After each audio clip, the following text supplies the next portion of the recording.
नमस्कार मित्रांनो, मी विलास चतुर आणि ह्या यूट्यूब चॅनलमध्ये आपलं सगळ्यांचं स्वागत करीत आहेत. मित्रांनो, आज आपण वेगळा टॉपिक घेऊन आलेलो आहे. टॉपिक तुमच्या समोर आहे. टायपिंगसाठी काय महत्त्वाचे आहे, स्पीड का ॲक्युरेसी? मित्रांनो, तुम्हाला काय वाटतं, स्पीड महत्त्वाचं आहे का ॲक्युरेसी महत्त्वाचं आहे? तुम्ही कमेंट बॉक्समध्ये नक्की सांगा. तुमचं ओपिनियन काय, ह्या दोन गोष्टीमध्ये तुम्हाला काय वाटतं? टायपिंगमध्ये स्पीड महत्त्वाचं आहे का ॲक्युरेसी महत्त्वाची आहे, का दोन्ही महत्त्वाचे आहेत? जर तुम्ही माझ्या चॅनल्सवरती जर व्हिडिओ बघत असाल तर मला ह्या गोष्टीबद्दल तुमच्याकडनं जाणून घ्यायचं आहे की तुम्हाला नक्की काय महत्त्वाचं वाटतं. ॲक्युरेसी महत्त्वाची वाटते का स्पीड महत्त्वाचं वाटतं? आता माझ्या दृष्टिकोनातनं काय महत्त्वाचं आहे ते मी तुम्हाला सांगतो. त्याच्यानंतर तुम्ही तुमचं मत मांडा. तुमचं मत वेगळं असू शकतं आणि त्याला काही हे नाही आहे, इश्यू नाही आहे. जरी तुमचं मत वेगळं असलं तर तुम्ही तुमचं मत कमेंट बॉक्समध्ये सांगा का तुम्हाला काय वाटतं ते. मित्रांनो, काय महत्त्वाचं, स्पीड महत्त्वाचं का ॲक्युरेसी महत्त्वाची?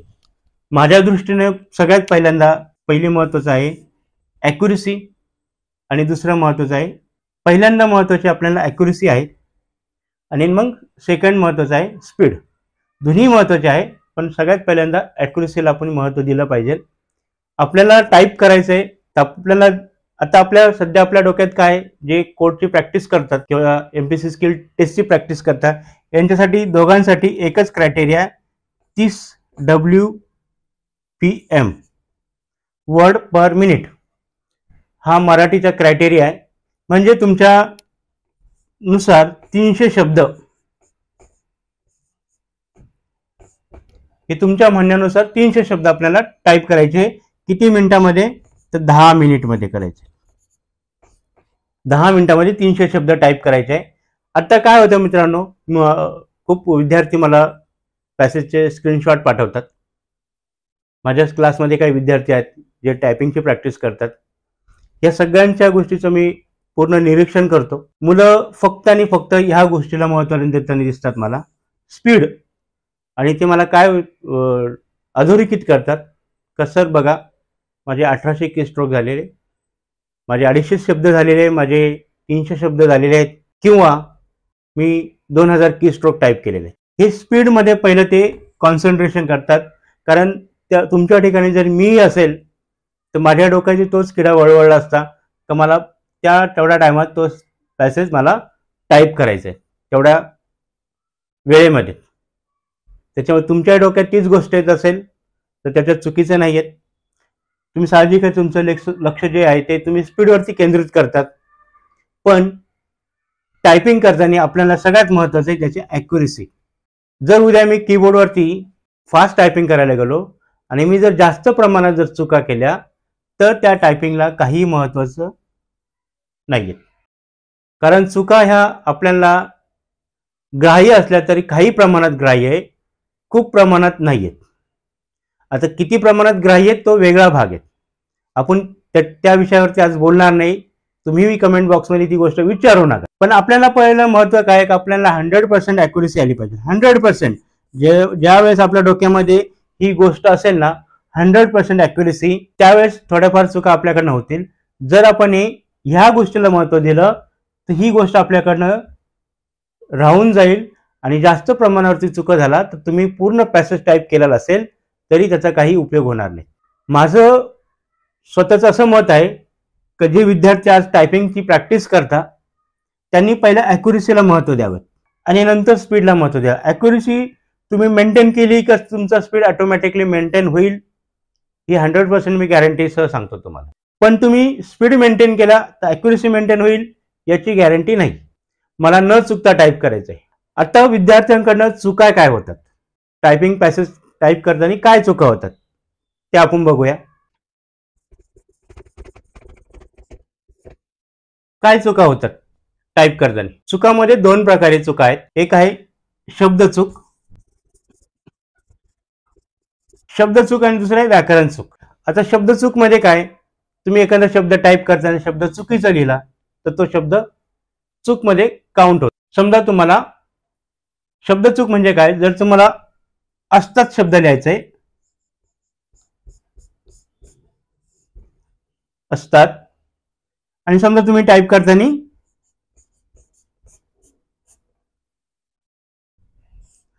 असा शब्द टाईप केला तर ही शब्द चूक आहे. असतात शब्द लिहायचा, तुम्ही टाईप केलं असता. एक तर तुम्ही टाईप करायचा विसरून गेलात गडबडीमध्ये, कारण डबल त असल्यामुळे एक तर तुमच्या टायपिंगच्या स्पीडच्या गणितामुळे तुमचा तो त लिहायचा विसरून गेला, म्हणजे तुम्ही अस्ताच्या ऐवजी अस्ता लिहिलं फक्त आणि पुढचा शब्द टाईप करायला घेतला, म्हणजे ही झाली शब्दचूक.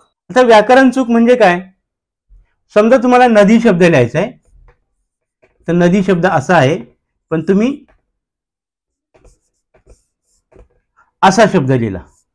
तुम्ही एकदा शब्द वाचला, तुमच्या डोक्यात आला नदी, लिहिताना तुम्ही न ला पहिली वेलांटी दिली, जबकि तुम्हाला दुसरी वेलांटी पाहिजे होती. समजा तुम्हाला साधू शब्द लिहायचा आहे, दुसरी वेलांटी आहे, दुसरा उकार आहे, आणि समजा तुम्ही त्याला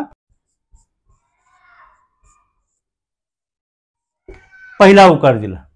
ही झाली ग्रामर मिस्टेक किंवा व्याकरण मिस्टेक. एखादा शब्द कंप्लीट झाल्यानंतर समजा तुम्ही शब्द पूर्ण लिहिला आहे आणि त्याच्यानंतर डॉट आहे, तर खूप मुलांचा प्रॉब्लेम असा होतो का हा डॉट आहे ना स्पेस देऊन डॉट देतात, याला पण आपण व्याकरण मिस्टेक बोलतो.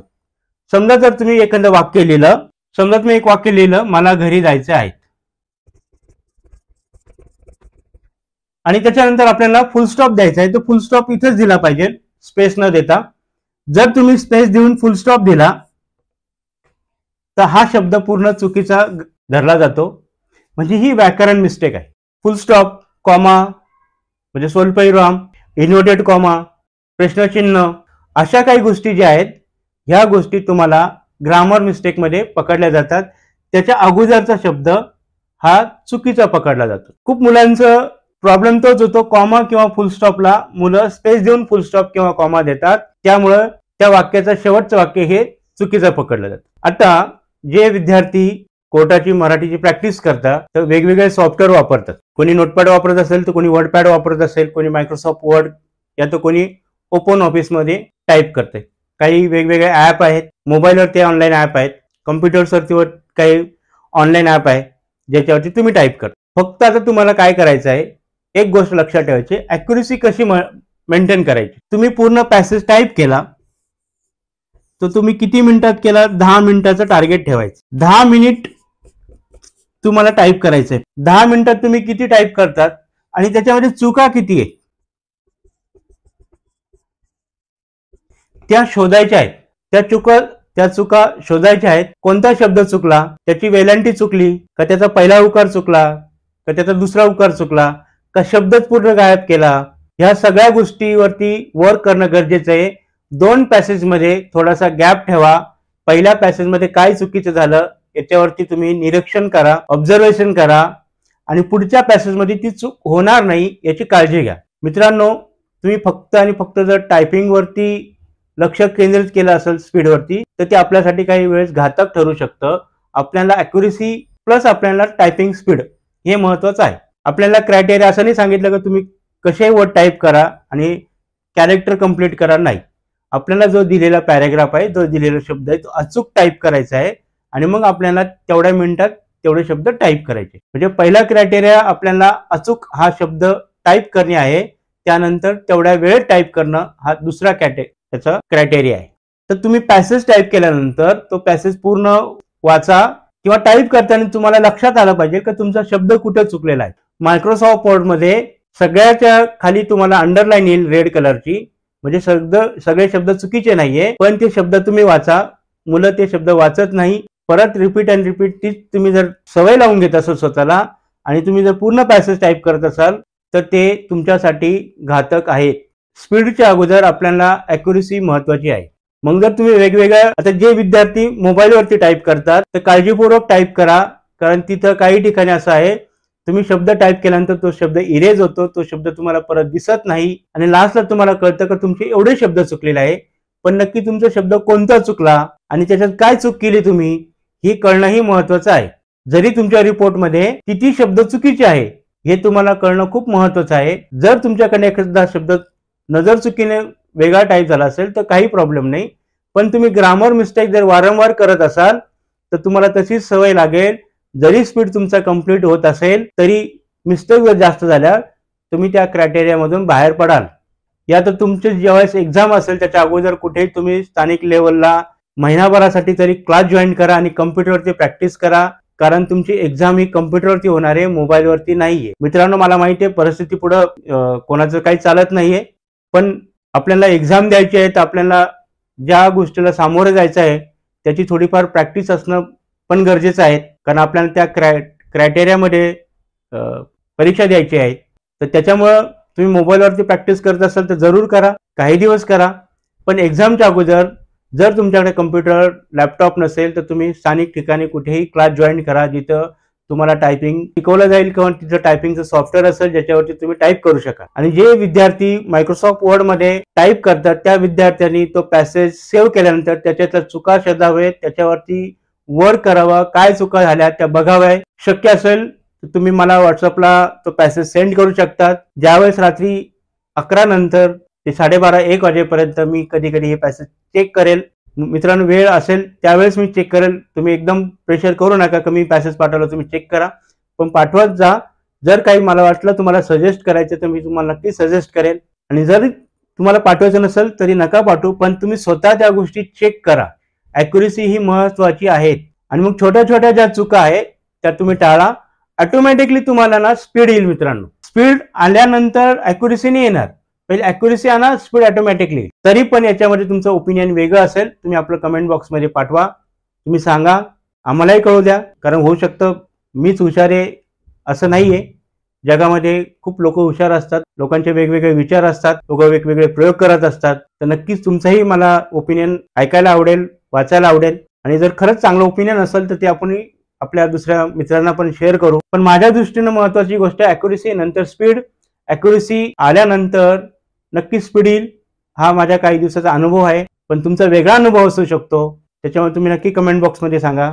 आणि ह्या छोट्या छोट्या चुकावरती तुम्ही काम करा. जिल्हा कोर्टच्या भरतीसाठी आपण सॉफ्टवेअर तयार केलेले आहेत खास विद्यार्थ्यांसाठी. मी समस्या बघितली की विद्यार्थ्यांना टाईप करण्यासाठी वेगवेगळे सॉफ्टवेअर वापरतात, पण त्याच्यामध्ये चुका दुरुस्त करण्यासाठी असं काही क्रायटेरिया नाहीये. फक्त तुम्हाला लास्टला कळतं की किती शब्द तुमचे चुकलेले आहेत काही सॉफ्टवेअरमध्ये, पण काही सॉफ्टवेअरमध्ये कळत नाही. मायक्रोसॉफ्ट वर्डमध्ये तुम्हाला कळत नाही की तुमचे किती शब्द चुकीचे आहेत. तर त्यासाठी आपण सॉफ्टवेअर तयार केलेले आहेत जिल्हा कोर्ट भरतीसाठी, कृतीदेव 55 वरती. आणि या सॉफ्टवेअरमध्ये पूर्ण गोष्टी आपण इन्क्लूड केलेल्या आहेत. खूप चांगल्या प्रकारचे सॉफ्टवेअर आम्ही तयार केलेलं आहे मुलांच्या दृष्टीने. याच्यामध्ये तुम्हाला पॅसेज टाईप करण्याची पण प्रोव्हिजन दिलेली आहे की तुम्ही स्वतः तुमचा पॅसेज याच्यामध्ये टाईप करू शकता. तर हे आपल्या MCITRच्या साईटवरती आहेत. याच्या अगोदर मी व्हिडिओ बनवलेला आहे. जर कोणाला शक्य असेल, किंमत जास्त ठेवलेली नाही, फक्त 350 रुपये ठेवलेली आहे. जर कोणाला शक्य असेल, जर कोणाला परचेस करायचं असेल तर करू शकता. इव्हन तुम्ही ट्रायल बेसलाही काही टाइम वापरू शकता. जर तुम्हाला आवडलं तर तुम्ही घेऊ शकता, नाही तर तुम्ही तुमच्या ज्या आहे त्या सॉफ्टवेअरमध्ये तुम्ही प्रॅक्टिस करत राहा. पण प्रॅक्टिस करताना तुमच्या चुकावरती तुम्ही लक्ष केंद्रित करा. पहिली गोष्ट म्हणजे ॲक्युरेसी महत्वाची आहे, आणि त्याच्यानंतर तुम्हाला स्पीड महत्वाचं आहे. ॲक्युरेसी जर मेंटेन केली तर स्पीड ऑटोमॅटिकली तुमचा मेंटेन होईल. मित्रांनो, अशाच एक वेगवेगळ्या टॉपिक्स आपण चॅनलवरती भेटत राहू. तुम्ही तुमचं ओपिनियन आपल्या कमेंट बॉक्समध्ये सांगणारच आहेत. व्हिडिओ कसा वाटला जरूर सांगा. लाईक करा व्हिडिओला मित्रांनो जर तुम्हाला आवडला असेल तर, आणि चॅनलवरती नवीन असाल तर प्लीज चॅनलला सबस्क्राईब करा. परत आपण एका नवीन टॉपिकसह भेटूया. तोपर्यंत जय हिंद, वंदे मातरम.